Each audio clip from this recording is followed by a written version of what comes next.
नमस्कार। कृषि से जुड़ी महत्वपूर्ण जानकारी लेकर किसानों के द्वार हम लाए हैं पूसा समाचार। पूसा समाचार के इस अंक में मैं डॉक्टर शालिनी गौड़ रुद्रा, वैज्ञानिक खाद्य विज्ञान एवं फसलोत्तर प्रौद्योगिकी संभाग, एवं मैं डॉक्टर विशाल सोमवंशी, प्रधान वैज्ञानिक सूत्रकृमि विज्ञान संभाग संस्थान की ओर से सभी दर्शकों का हार्दिक स्वागत करते हैं। आज हम दर्शकों को लीफ कलर चार्ट द्वारा धान में पोषक तत्व प्रबंधन के साथ शरदा खरबूज की बेमौसमी संरक्षित खेती की तकनीकी जानकारी देंगे। पूसा समाचार के माध्यम से विभिन्न प्रदेशों से किसान भाई लगातार अपनी समस्याएं हमारे व्हाट्सएप नंबर 9560297502 पर भेज रहे हैं, जिसका समाधान हम पूसा व्हाट्सएप सलाह सेगमेंट में आपसे साझा करेंगे। और अंत में मौसम की खबर। अनाजी फसलों में धान एक प्रमुख फसल है जो लगभग संपूर्ण भारत में उगाई जाती है। इस समय धान में सिंचाई व्यवस्था, खरपतवार नियंत्रण के साथ उर्वरक प्रबंधन भी बहुत महत्वपूर्ण है। धान में उत्तम उपज प्राप्त करने हेतु नाइट्रोजन को संतुलित मात्रा में पौधे की मांग के अनुसार उपलब्ध करने में लीफ कलर चार्ट के महत्व को बता रही हैं पूसा संस्थान की विशेषज्ञ डॉक्टर कपिला शेखावत। पौधे की मांग के आधार पर पोषक तत्व उपलब्ध कराने को परिशुद्ध पोषक तत्व प्रबंधन या प्रिसीजन न्यूट्रिएंट मैनेजमेंट कहते हैं। इसके लिए कई उपकरण और तकनीकें हैं, जैसे ग्रीन सीकर, स्पैड मीटर या क्लोरोफिल मीटर और न्यूट्रिएंट एक्सपर्ट जैसे डिसीजन सपोर्ट सिस्टम्स। लेकिन इन सभी में एक बहुत ही सरल, आसान, कम लागत वाला और बहुत व्यवहार्य विकल्प है लीफ कलर चार्ट, जिसे धान, गेहूं और मक्का जैसी प्रमुख फसलों में नाइट्रोजन प्रबंधन के लिए उपयोग किया जाता है। पौधे में पत्ती का हरापन नाइट्रोजन की सांद्रता का प्रतीक है, इसलिए गहरा हरा रंग यानी नाइट्रोजन की पर्याप्त मात्रा और हल्का हरा रंग यानी कि नाइट्रोजन की मांग, ये एक बहुत ही हैंडी यंत्र है जिसमें हल्के हरे रंग से गहरे हरे रंग तक कई शेड्स होती हैं और हर शेड के नीचे एक अंक दिया रहता है।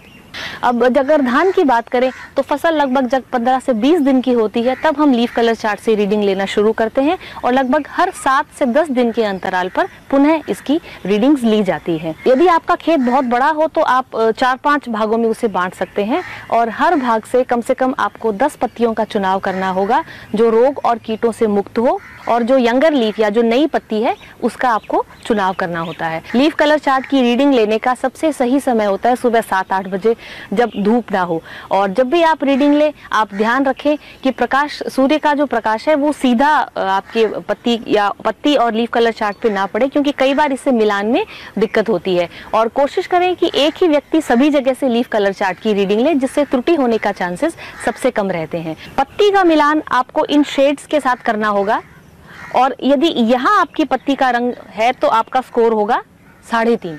बासमती किस्मों की यदि हम बात करें तो 3.5 या उससे कम की रीडिंग आती है। जो आपने 10 पत्तियों का चयन किया है उसमें से 6 पत्तियां यानी 50% से ज्यादा पत्तियां यदि 3.5 या उससे कम की शेड में मैच करती हैं तो आपको 25 किलोग्राम नाइट्रोजन प्रति हेक्टेयर की दर से फसल में देना होगा। वहीं यदि आपकी कोई संकर किस्म है या इनब्रेड लाइन्स आप लेते हैं तो 4 या उससे कम का अगर स्कोर है 10 में से 6 पत्तियों का, तो आपको करीब 35 किलोग्राम नाइट्रोजन प्रति हेक्टेयर की दर से उपलब्ध कराना होगा। देखिए, इस समय पौधे पे और लीफ कलर चार्ट पे धूप नहीं आ रही। यदि धूप में लेना भी पड़े आपको रीडिंग तो आप अपनी ही उसको किसी छाया से कर लीजिए, तभी आप पत्ती का लीफ कलर चार्ट से मिलान कीजिए। और हम देख रहे हैं कि ये बासमती धान में अभी करीब 4.5 के आसपास इसकी जो लीफ है वो एकदम परफेक्ट मैच कर रही है। यहाँ पर देखिए पत्ती गहरे रंग की है और यहाँ पे ये जो 4.5 स्कोर है, इसका मतलब अभी फसल की मांग नहीं है। ये फसल लगभग 60 दिन की है और इस समय अगर हम परंपरागत तरीके से देखें तो एक नाइट्रोजन की मांग रहती है, लेकिन लीफ कलर चार्ट के आधार पर ये अभी मांग नहीं दिखा रहा, तो हम इसके अंदर इस स्टेज पर अभी नाइट्रोजन की उपलब्धता नहीं कराएंगे। कई बार ये देखा गया है कि पत्तियां इन दोनों के बीच में कहीं मैच करती हैं। उस परिस्थिति में आप इन दोनों अंक का औसत भी कर सकते हैं। जो शोध हमने किए हैं उसमें यह पाया गया है कि यदि आपका जो परंपरागत रोपाई वाला धान है तो उसमें आप 15 दिन के आसपास, फिर 45 दिन के आसपास और करीब 60 से 65 दिन पर लीफ कलर चार्ट की रीडिंग जरूर लीजिए। वहीं यदि अगर आपका DSR या धान की सीधी बुआई का खेत है तो आप करीब 20 से 25 दिन पर, 45 दिन के आसपास और फिर 60 से 65 दिन के आसपास लीफ कलर चार्ट की रीडिंग जरूर लीजिए और मांग के आधार पर आप नाइट्रोजन नाइट्रोजन को उपलब्ध करा सकते हैं। यदि 60 से 65 दिन के बाद भी नाइट्रोजन की मांग दिखाई जाती है तो आप बासमती धान में करीब 20 किलोग्राम नाइट्रोजन और इनब्रेड या संकर किस्मों के लिए करीब 30 से 35 किलोग्राम नाइट्रोजन की मात्रा भी दे सकते हैं। जो धान गेहूं फसल चक्र में शोध हुए हैं उनसे यह पाया गया है कि उपज में कमी के बिना लीफ कलर चार्ट आधारित नाइट्रोजन प्रबंधन से करीब 20 से 30% नाइट्रोजन की बचत होती है और साथ ही जो नाइट्रोजन उपयोग दक्षता है उसमें भी बढ़ोतरी होती है।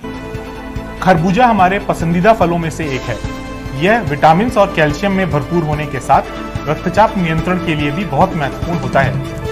संरक्षित परिस्थितियों में शरदा खरबूज की बेमौसमी खेती कर किसान भाई कैसे अपनी आय को बढ़ा सकते हैं, विस्तार से बता रहे हैं पूसा संस्थान के विशेषज्ञ डॉक्टर हर्षवर्धन चौधरी। आजकल किसान भाई आप जानते हैं कि आजकल सालों भर सारी सब्जियां हमें मिलती हैं। बाजार में आजकल आप देखते हैं जो एक दूसरे प्रकार का खरबूजा जो है वो सालों भर मिलता है, जिसे हम सनमेलन के नाम से जानते हैं या कैनरी येलो के नाम से जानते हैं, क्योंकि उसका ऊपर का जो छिलका होता है वो पीला होता है।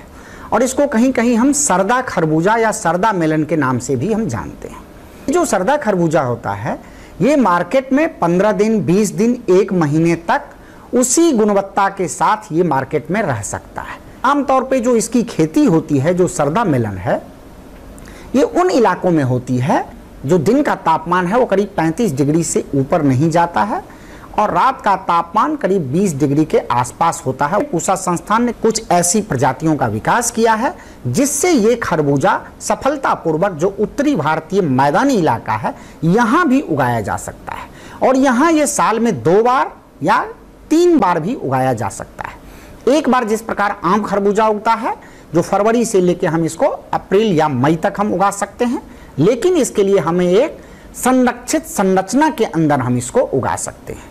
वो नेट हाउस जो होता है, नेट हाउस के अंदर हम इसको उगा सकते हैं। इसी प्रकार फिर इसकी हम जो दोबारा फसल है वो बिना मौसम की, बेमौसम की फसल हम उगा सकते हैं, जिसके लिए हम सितंबर से लेकर नवंबर इस खरबूजे को तैयार होने में करीब करीब बिजाई के बाद 90 दिन का समय लगता है। तो अगर हम सितंबर के प्रथम सप्ताह में अगर इसकी हम बिजाई कर लेते हैं तो नवंबर के लास्ट तक ये खरबूजा आप मार्केट में ले जा सकते हैं। पूसा संस्थान ने इसके लिए 2 विशेष प्रकार की प्रजातियां विकसित की हैं। पहली प्रजाति है पूसा सरदा। ये ऊपर से बिल्कुल पीला रंग का होता है और इसका जो गूदा होता है अंदर का वो हरा या सफ़ेद या मिक्स होता है। इसका एक फल जो होता है करीब 1 किलो के आसपास का होता है, 1 किलो से 1100 ग्राम का होता है और ये गोल होता है। और इसमें जो उपज होती है, अगर हम 1000 स्क्वायर मीटर वर्ग मीटर का अगर हमारे पास पॉली हाउस या नेट हाउस है तो उसमें करीब करीब 5.2 टन यानी 52 क्विंटल के आसपास इसकी उपज होती है। एक अभी हमने दूसरा खरबूजा जो सरदा खरबूजा में ही और विकसित की है जिसका नाम पूसा सुनहरी है। पूसा सुनहरी का जो फल होता है वो थोड़ा सा ऑबलॉन्ग शेप का होता है। इसका जो अंदर का गूदा होता है वो भी ऑरेंज कलर का यानी नारंगी रंग का होता है। जब भी कोई गूदा अगर नारंगी रंग का होगा तो उसमें हमारी बीटा कैरोटीन की भी मात्रा बढ़ जाती है और वो स्वास्थ्य के लिए भी अधिक लाभदायक होता है। और ये खास करके अगर हम बेमौसम की बात करें यानी जो सितंबर से नवंबर का जो मौसम है इसमें लगाने के लिए ये बेहद ही उपयुक्त है। तो सबसे पहले हमें ये ध्यान देना है कि अगर आपके पास नेट हाउस में अगर ड्रिप की सुविधा है तो आप करीब करीब 1.2 वर्ग मीटर का चौड़ाई मीटर का एक आपको बेड बनाना है और उस बेड के दोनों तरफ अगर उसमें ड्रिप लाइन लगी है और हर जो छेद होता है यानी हर 30 सेंटीमीटर पे उसके हम एक एक पौधे को हम लगाते हैं। बिजाई करने से पहले हमें कम से कम इसमें 5 से 8 किलोग्राम बिल्कुल गोबर की सड़ी हुई खाद या वर्मी कंपोस्ट को हमें अच्छे से मिला देना है। तो अगर हम 1000 स्क्वायर वर्ग मीटर की अगर हम बात करें तो जो 250 से 300 ग्राम जो बीज होता है वो पर्याप्त होता है और इस मौसम में आप इसकी सीधी बिजाई कर सकते हैं। और पौधा जब करीब करीब 15 से 20 दिन का होता है तो हम साइड में हम सपोर्टिंग नेट हम लगाते हैं, जिसे हम क्रॉप सपोर्टिंग नेट कहते हैं। जिन किसान भाइयों के पास अगर क्रॉप सपोर्टिंग नेट नहीं है तो जिस प्रकार से वो खीरे को एक धागे के सहारे बांधते हैं उस प्रकार से भी वो उसको ऊपर की तरह ट्रेन कर सकते हैं। इसमें करीब 40 दिन के आसपास इसमें फूल आने लगता है और चूंकि इसको हम प्रोटेक्टेड स्ट्रक्चर के अंदर लगाते हैं जिसमें कि परागन नहीं हो सकता है, इसीलिए इसमें फल बनने के लिए हमें हाथ से परागन करना होता है। आप खुद से पहचान सकते हैं कि जो फीमेल यानी जो मादा फूल होता है उसमें आप देखते होंगे कि छोटा सा एक पहले फल लगा होता है, उसके बाद उसमें फूल खिलता है। और नर फूल जो होता है उसमें ये जो ओवरी होती है वो नहीं होती है। तो आप इस बेसिस पे उसको पहचान सकते हैं। और नर फूल को तोड़ के और उसका जो पराग है, पराग को आप इसमें अगर हाथ पे लगा के देखेंगे तो आपको लगेगा एक पाउडर नमा चीज उस पे आती है, उसको आपको मादा फूल के अंदर बिल्कुल उसको सटाना पड़ता है। स्टिग्मा पे आप सटा देते हैं और ये परागन का काम जो हमें मॉर्निंग में बिल्कुल 8 बजे से लेकर 9 बजे के बीच में करना है। शुरू में जो इसका फल बनेगा वो हल्का हरे रंग का फल होता है। वो करीब जब 50 दिन के बाद जब फल बन जाता है तब वो ऊपर का जो हरा रंग है वो बिल्कुल पीला रंग में बदल जाता है। जब भी उसमें जिस दिन फल लगता है उससे करीब करीब 50 दिन के बाद फल तोड़ने के लिए तैयार हो जाता है। इसके जो फल होते हैं वो पौधे से अलग नहीं होते हैं। तो जब आपको लगे कि ऊपर का पूरा जो फल का जो कवर है, जो रिंड जिसको हम बोलते हैं, वो जब पूरा पीला हो गया है और करीब 50 दिन की अवधि उसने तय कर ली है, उसके बाद उनको आप तोड़ के फिर आप मार्केट ले जा सकते हैं और मार्केट में ये काफ़ी अच्छे समय तक रह सकता है।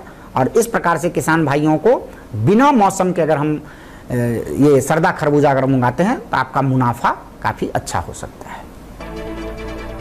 पूसा समाचार में अब समय है पूसा व्हाट्सएप सलाह सेगमेंट का, जिसमें हम आपकी खेती किसानी से जुड़े प्रश्नों का समाधान बताएंगे। अमेठी उत्तर प्रदेश से सोमेश्वर सिंह जी ने पपीते में पत्तियों के सूखकर गिरने की समस्या बताई है।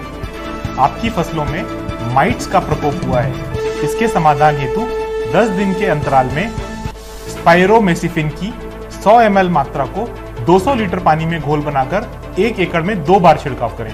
कोंडागांव छत्तीसगढ़ से पावन बघेल जी ने धान में पत्तियों के सिरों के गलने की समस्या बताई है। आपकी फसल में शीत ब्लाइट का प्रकोप हुआ है। इसके समाधान हेतु हेक्साकोनाजोल की 400 ग्राम मात्रा या शीतमार की 500 ml मात्रा को 200 लीटर पानी में घोल बनाकर 1 एकड़ में तुरंत छिड़काव करें। बलिया उत्तर प्रदेश से संदीप कुमार वर्मा जी ने धान की पत्तियों के सिरों के भूरे पड़ने की समस्या बताई है।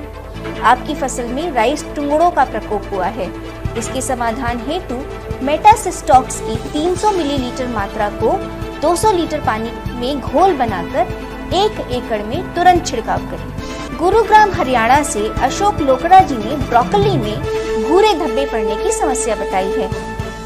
आपकी फसल में काला सड़न एवं पत्ती धब्बा रोग का प्रकोप हुआ है। इसके समाधान हेतु कॉपर ऑक्सीक्लोराइड की 500 ग्राम मात्रा को 200 लीटर पानी में घोल बनाकर 1 एकड़ में छिड़काव करें। 7 दिन बाद स्ट्रेप्टोसाइक्लिन की 40 ग्राम मात्रा को 200 लीटर पानी में घोल बनाकर 1 एकड़ में छिड़काव करें तथा बीमार पत्तों को तुरंत खेतों से हटाएं। आइए सुनते हैं आने वाले सप्ताह में देश भर में कैसा रहेगा मौसम का हाल, मौसम खबर में। भारत मौसम विज्ञान विभाग द्वारा दिए गए मौसम पूर्वानुमान के अनुसार 5 से 7 सितंबर के दौरान उत्तराखंड, मराठवाड़ा, विदर्भ, मध्य प्रदेश, छत्तीसगढ़, ओडिशा, कोंकण, गोवा, कर्नाटक, केरल, माहे, तमिलनाडु, पुडुचेरी, कराईकल, तेलंगाना, तटीय आंध्र प्रदेश, यनम में और 6 से 7 सितंबर को उत्तर प्रदेश, पूर्वी राजस्थान, मध्य महाराष्ट्र के कुछ स्थानों पर भारी वर्षा की संभावना है। 5 से 7 सितंबर के दौरान दक्षिण पूर्व अरब सागर और केरल तट में 40 से 50 किलोमीटर प्रति घंटे से 60 किलोमीटर प्रति घंटे की गति से तेज हवाएं चलने की संभावना को देखते हुए मछुआरों को इन क्षेत्रों में उद्यम न करने की सलाह दी जाती है। 8 से 10 दिसंबर के दौरान पश्चिम और उत्तर प्रायद्वीपीय भारत, पूर्वी भारत, मध्य भारत, राजस्थान और उत्तराखंड में कुछ स्थानों पर वर्षा की संभावना है। देश के बाकी हिस्सों में छिटपुट वर्षा की संभावना है। प्रिय किसान भाइयों, बहनों एवं दर्शकों, आशा करते हैं पूसा समाचार का यह अंक भी आपकी खेती किसानी से जुड़ी समस्याओं के समाधान में जरूर सहायक होगा। आप सभी दर्शकों से निवेदन है कि ज्यादा से ज्यादा संख्या में हमारे संस्थान के चैनल को सब्सक्राइब करें और पूसा समाचार के हर अंक का लाभ उठाएं। हमारे फेसबुक पेज और ट्विटर हैंडल को भी जरूर फॉलो करें। कृषि से जुड़ी समस्याएं या अधिक जानकारी हेतु हमें दिए गए नंबर पर व्हाट्सएप करें और अपना नाम एवं पता अवश्य लिखें। आपके सुझावों और प्रतिक्रियाओं का हमें हमेशा इंतजार रहता है। कृषि की दिशा में यदि लाने हो नवाचार तो देखते रहिए हमारा साप्ताहिक कार्यक्रम पूसा समाचार। कुछ नए विषयों पर नई जानकारी लेकर फिर हाजिर होंगे अगले शनिवार। तब तक के लिए दीजिए इजाजत। नमस्कार।